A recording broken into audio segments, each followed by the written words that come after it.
नमस्कार, अहाँ सब गोटे के हम माधव कुमार झा जनसम्मान न्यूज में स्वागत कर रहल छी। एखन हम सब मधुबनी जिला के झंझारपुर प्रखंड में इंद्र पूजन स्थल पर छी। आइ हमरा लेल सौभाग्यक बात अछि जे हम सब इंद्र पूजनो उत्सव में सम्मिलित भेलहुँ हँ। संग संग अहूँ सब गोटे के इंद्र पूजन में जे छै सम्मिलित करे के मौका भेटल हँ। कैमरामैन के सबसे पहले कहबनि जे कैमरा घुमा के इंद्रदेव के दर्शन करेता, ओहिके बाद अन्य अन्य देवी देवता सब जे छथि तिनको दर्शन करेता। मिथिला क्षेत्र एकटा एहन पवित्र भूमि अछि जतऽ हमरा सबके हर तरहक पूजा जे छै से देखैके लेल भेटैत अछि। एखन हमसब एकटा एहन जगह पर छी जतऽ पिछला कतेको वर्ष इंद्र पूजा के आयोजन एतुका आयोजनकर्ता काफी धूमधामसँ करैत आबि रहल छथि। झंझारपुरक इंद्र पूजा मिथिला के अलग अलग भाग में जे छै से काफी प्रसिद्ध अछि। चाहे ओ जे छै से विधिवत एतुका पूजा के लऽ कऽ हुए या मेला के आयोजन के लऽ कऽ हुए, चाहे एतुका सांस्कृतिक कार्यक्रम के लऽ कऽ हुए। एखन हमरा सब संगे इंद्र पूजा के जे आयोजनकर्ता सब छथि से सब छथि, हिनका सबसे बातचीत करब। और पहिलुक हमर इएह सवाल रहत जे एहि जगह पर पिछला कतेक वर्षसँ इंद्र पूजा के आयोजन होइत आबि रहल छै।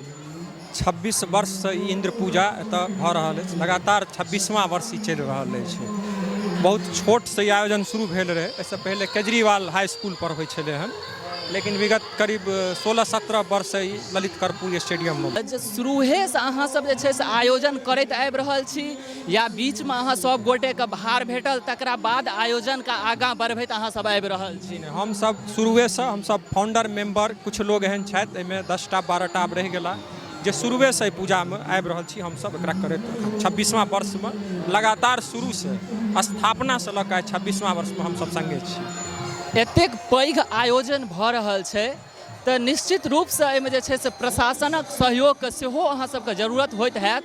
ओहिमे प्रशासनके की केना योगदान रहै छनि अहाँ सब गोटेके लेल? प्रशासनके बहुत बेसी योगदान रहै छनि। ओ सब पूरा जी जान लगेने रहै छथि, कतहु कोनो तरहके हुनका तरफसँ कोताही नहि रहै छनि। और हम धन्यवाद दै छियनि एहिठामक जे SDO साहब छथि, DSP साहब छथि, थाना प्रभारी छथि, ओ सब लगातार व्यवस्थामे लागल रहै छथि। अच्छा, हर बेर हमरा सबके एहि जगह पर इंद्र पूजा के अवसर पर अलग अलग तरहक सांस्कृतिक कार्यक्रम देखैके लेल भेटैत अछि। तऽ एहि बेर कोन तरहक सांस्कृतिक आयोजन अहाँ सब जे छै से कऽ रहल छी? हम सब शुरूसँ चाहलहुँ जे कतहु नहि भेल होय ओहि तरहके स्टार हमसब अपना स्टेज पर उतारी। एहियो बेर हमर सबके प्रयास अछि जे जतेक सुपर स्टार बिहारमे जे रहलखिन हन या छथिन तिनका हमसब आनी। अखन हम नाम नहीं एक्सपोज करब हुनकर, चूँकि काफ़ी अखन पूरा बात नहीं क्लियर भेल, लेकिन पूरा विश्वास दियाबै छी जे कोनो न कोनो स्टार भोजपुरी के स्टेज पर उतरता 5 तारीख। अच्छा, अंतिम यह हमर रहत कहनाइ जे मेला में जे भी भक्तजन पहुँच रहल छथि हुनका सब लऽ कऽ अहाँ की कहऽ चाहै छी? सबसे पहले तो हुनके सबके प्रेम सहयोग से ई पूजा आइ 26 वर्ष में पहुँच गेलै हन।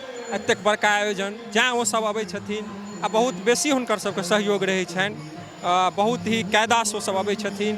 खास कऽ कऽ महिला श्रद्धालु जे छथिन ओ सब बहुत दूर दूरसँ और बहुत विश्वासके संग जे इंद्र पूजा मेलामे हमसब सुरक्षित रहब, एहि विश्वासके संग ओ सब एतऽ पहुँचै छथिन। तऽ हम बहुत धन्यवाद दै छियनि, खास कऽ कऽ महिला श्रद्धालुके। अहाँ तमाम आयोजनकर्ताके बहुत बहुत धन्यवाद अछि जे अहाँ सब एतेक पैघ आयोजन एतेक दिनसँ जे छै से करैत आबि रहल छी। अहूँ सबके मीडियाके बहुत बहुत धन्यवाद।